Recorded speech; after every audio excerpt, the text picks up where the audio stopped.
कभी सोचा है कि मेहनत तो कर रहे हैं लेकिन रिजल्ट फिर भी नहीं मिल रहा। हम सब ने एक चीज सुनी है बचपन से कि बस मेहनत करते रहो, जिंदगी में हर चीज मिल जाएगी। लेकिन असली सच ये है कि मेहनत करने के बावजूद भी बहुत सारे लोग ऐसे हैं जो सक्सेसफुल नहीं हो पाते।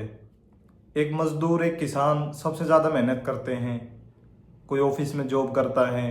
लोग 14-14, 15-15 घंटे दिन में काम करते हैं। वो सब लोग तो इतने कामयाब नहीं हो पाते। नमस्कार दोस्तों, मेरा नाम है दीपक और आज मैं अपने चैनल पर बात करूंगा इसी के बारे में कि ऐसा क्या है कि मैं इतने सारे लोग मेहनत कर रहे हैं लेकिन बहुत ज़्यादा सक्सेसफुल या एक नॉर्मल सक्सेस जिसको हम बोलेंगे वो बहुत कम लोग अचीव कर पाते हैं। पूरी दुनिया ये बोलती है कि हार्ड वर्क करो, हार्ड वर्क करने से ज़िंदगी में सब कुछ मिल जाता है।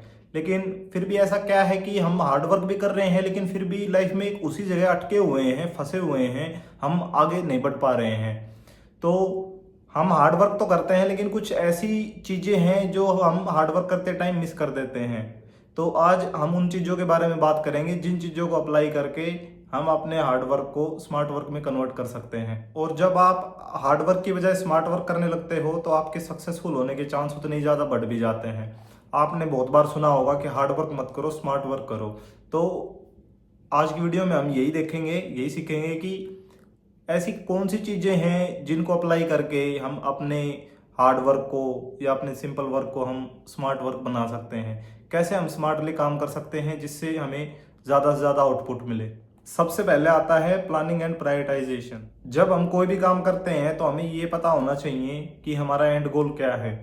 हमें अपने उस एंड गोल को फिर छोटे छोटे गोल्स में या टास्क में डिवाइड करना है। उन टास्क को अचीव करने के लिए जो भी रिसोर्सेज चाहिए उनको डिसाइड करना है कि इस काम के लिए मैं ये चीज़ यूज़ करूँगा। ठीक है, उसके बाद में फिर हर टास्क को अचीव करने के लिए एक रियलिस्टिक टाइमलाइन डिसाइड करनी है। आपको पता होना चाहिए कि ये काम है, इस चीज़ को यूज़ करके मैं इतनी देर में पूरा कर सकता हूँ, इतने टाइम में पूरा कर सकता हूँ। ये तो हो गई हमारी प्लानिंग। अब बात करते हैं प्रायोरिटी डिसाइड करने की। जो काम सबसे ज़्यादा इम्पोर्टेंट है आप उसको पहले करो। ठीक है, आप प्रायोरिटाइजेशन करने के लिए एक सिंपल सा मेथड यूज़ कर लो, 1 2 3 4 ABCD। फॉर एग्जांपल, नंबर 1 पे वो काम रहेंगे जो सबसे ज़्यादा इम्पोर्टेंट हैं, नंबर 2 पे लेस इम्पोर्टेंट, नंबर 3 उससे कम इम्पोर्टेंट। अब जो काम सबसे ज़्यादा इम्पोर्टेंट होंगे उन पे आपको सबसे ज़्यादा फोकस करना होगा, सबसे ज़्यादा एनर्जी लगानी पड़ेगी। अपने गोल्स और प्रायोरिटी के हिसाब से आपको एक रूटीन सेट करना है, क्योंकि आपको ये पता है कि आप किस टाइम ज़्यादा फोकस्ड रहते हो या फिर कौन सा टास्क है जो दिन के इस समय में आप अच्छे से कर पाओगे। ठीक है, अब इसके बाद बात करते हैं कि आप फोकस्ड कैसे रह सकते हो और ज़्यादा एफिशिएंसी के साथ कैसे काम कर सकते हो। सबसे पहले तो आपको डिस्ट्रैक्शंस को पूरी तरह एलिमिनेट करना है, और स्पेशली अगर हम बात करें तो डिजिटल डिस्ट्रैक्शंस की। अगर पॉसिबल हो पाए तो जहाँ पर आप काम करते हैं उस जगह आपके पास स्मार्टफोन, लैपटॉप, आईपैड ये सब चीज़ें ना हों। उसके बाद अपनी एफिशिएंसी बढ़ाने के लिए आप अपने पूरे दिन को टाइम ब्लॉक्स में डिवाइड कर सकते हो। आपको ये पता है कि मैं इस टाइम पर इस टाइप के काम के लिए ज़्यादा फोकस रहता हूँ। जैसे कुछ लोग हैं जो फिजिकल एक्टिविटी मॉर्निंग में ज़्यादा अच्छी कर पाते हैं, कुछ लोग मॉर्निंग में थोड़े लेजी रहते हैं बट वो इवनिंग में अच्छा वर्कआउट कर पाते हैं। तो उसके अपने अकॉर्डिंग आपको ये डिसाइड करना है कि आप इस टाइम ब्लॉक में इस टाइप का काम करेंगे। ज़्यादा फोकस्ड रहने के लिए आप एक पोमोडोरो टेक्निक का यूज़ कर सकते हैं।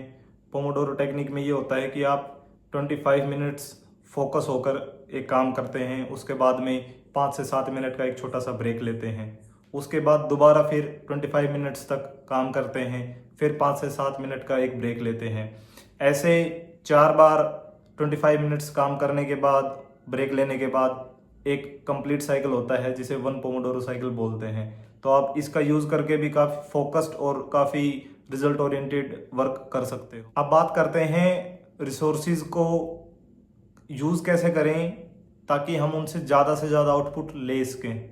आज के टाइम पे सबसे बड़ा रिसोर्स है हमारे पास टेक्नोलॉजी। टेक्नोलॉजी का यूज़ करके हम हमारे जो रिपीटेटिव नेचर के टास्क हैं उनको ऑटोमेट कर सकते हैं। आप अपने काम की प्रोसेस को स्ट्रीमलाइन करने के लिए टेक्नोलॉजी का यूज़ कर सकते हो, जैसे वर्क प्लानर्स हो गए, टास्क मॉनिटरिंग सिस्टम हो गए, एआई टूल्स हो गए। हम कुछ रिपीटेटिव और मंडेन टास्क को दूसरे लोगों को डेलीगेट कर सकते हैं, जिन लोगों के बारे में हमें ये पता है कि ये सेम एफिशिएंसी के साथ हमें आउटपुट देंगे।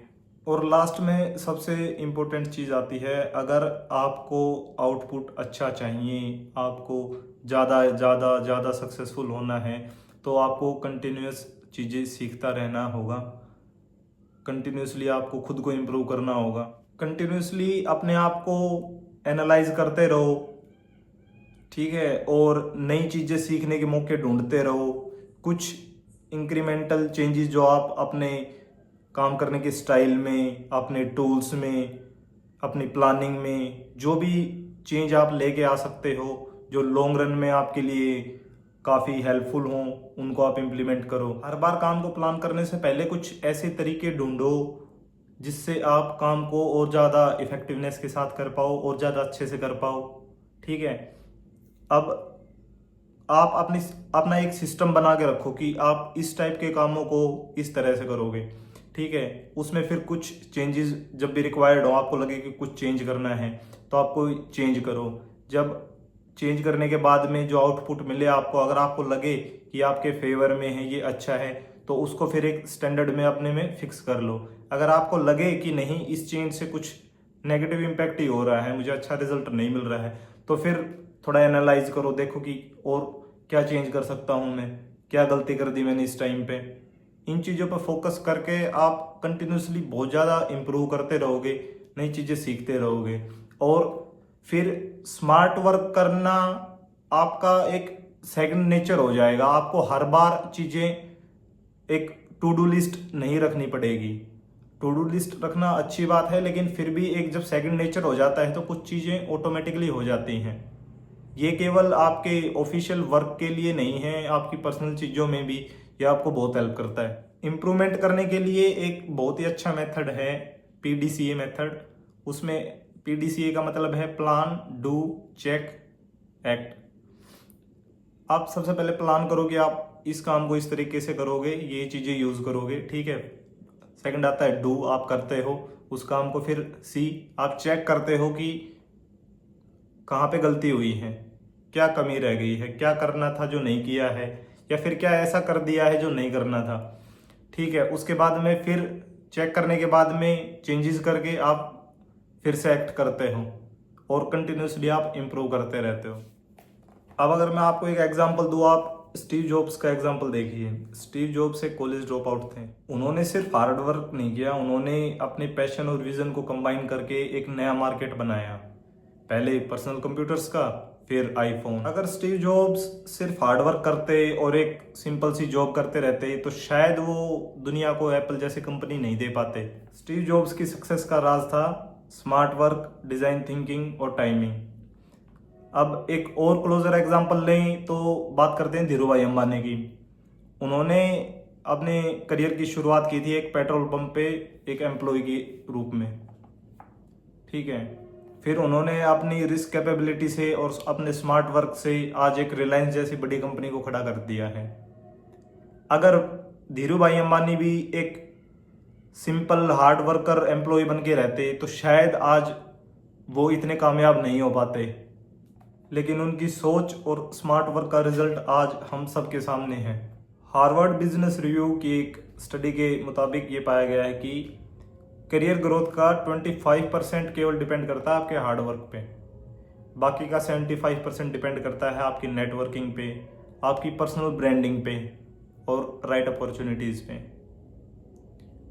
पर्सनल ब्रांडिंग आपकी सेल्फ इम्प्रूवमेंट के साथ साथ धीरे धीरे बनती रहती है, ठीक है। राइट अपॉर्चुनिटीज़ हो गया हमारा सही टाइम पे सही चीज़ों को अडेप्ट करना, सीखना।